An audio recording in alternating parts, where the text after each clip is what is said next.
Okay, I'm Paul. I'm the national organiser of the Youth Fight for Jobs campaign. And what I'm going to do basically is outline the kind of political reasons and why we're doing this march.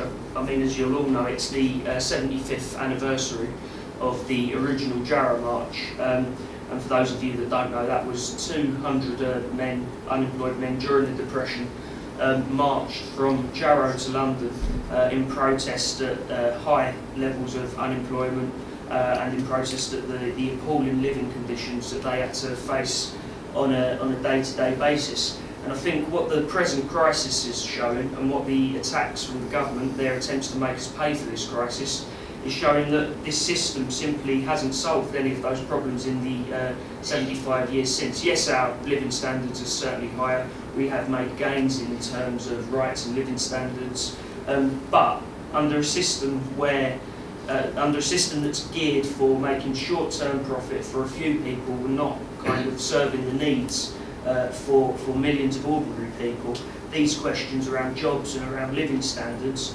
will keep coming up again and again. And I think it's youth that are bearing the brunt of this crisis at the moment.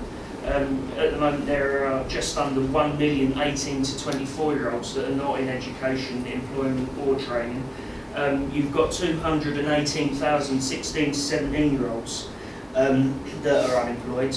And obviously they're not entitled to claim benefits and that kind of thing. And you've got also to include those that are economically inactive and don't show up on the records, which basically puts youth unemployment in our estimation certainly over 1 million.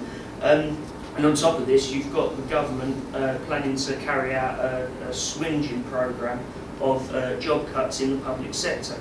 700,000 jobs to be axed, condemning hard-working people to the dole queue. But this is also going to have a knock-on effect on the private sector and will probably double that figure. In the last few months already, you've had companies like Asda and M&S, and it's those kind of jobs that young people who do work are mainly in at the moment, working low-paid, insecure jobs in the retail sector, in shops, cinemas, restaurants, etc. And they've warned that profits are going to drop. Now, of course, they're still making a profit. They still have the money to pay people, but they're going to use this. This is a clear pretext for them to start shedding jobs. Also, worst attacks on young people, as we all know, probably attacks on education, the scrapping of EMA, forcing fees up to £9 a year is basically going to mean that education becomes just a privilege for the wealthiest few in society, and not a right that we are all entitled to and that we should all enjoy. And really, this is a case of this government trying to push us back to the kind of living standards that that people saw during the 30s, during the Depression.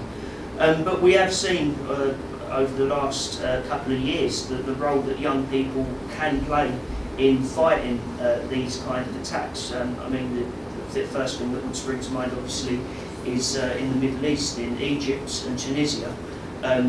Dictators were overthrown on the back of a movement that was begun by young people coming out and protesting against high levels of unemployment and driving down their living standards. In Greece, in 2008, a movement was kick-started by the revolt of what was called the 500 euro generation. A generation of people that were coming out of universities but ended up doing jobs like waiting on tables, working in shops, that kind of thing. And at the moment, there's a fantastic youth movement in Spain.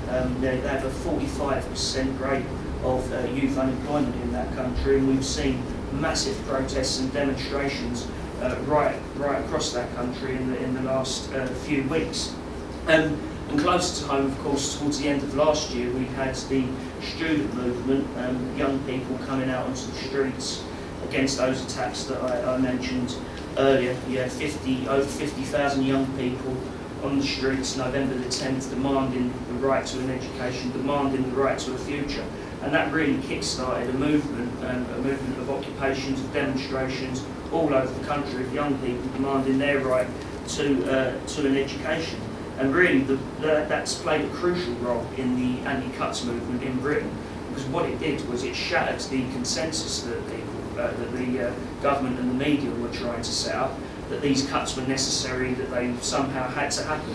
And really, you know, it broke the silence on the cuts, and it's fed into the kind of movement that we're seeing now, that, you know, kind of led to the March 26. It's what we're seeking to do with the Jarrow March. We want to bring young people and trade unionists together. I think we've already done that quite successfully. We have the support now of the PCS, of many union branches up and down the country. The RMT executive have unanimously voted to support the march, and that's exactly what we want to do. What we want to do with this march is, as we go through various towns and cities on the way down the country, we want to have the biggest protests, biggest demonstrations, biggest rallies against the cuts, and turn the march really into a rallying point for the anti-cuts movement.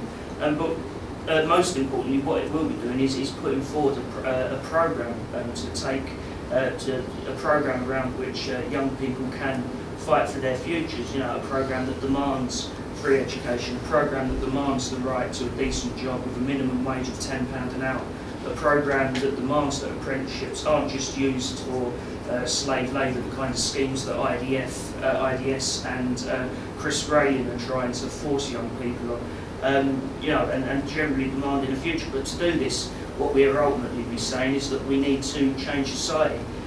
You know, the capitalists aren't going to give us all this stuff without a fight, and to really win these demands and to permanently win a decent future for young people, we need to kind of sweep away this system that, you know, kind of is geared to the short-term profit of the few, and replace it with a system that's geared to serving the needs of millions of people. And I think young people towards the end of last year already showed that we're not the kind of ASBO kids or iPod generation who don't care about our future, that the media and the government try to portray us as. And on the Jarrow March this October, we'll be taken to the streets again to say that we won't be a lost generation. We demand the right to a job, we demand a free education, and we are ready to fight for our futures. Thank you.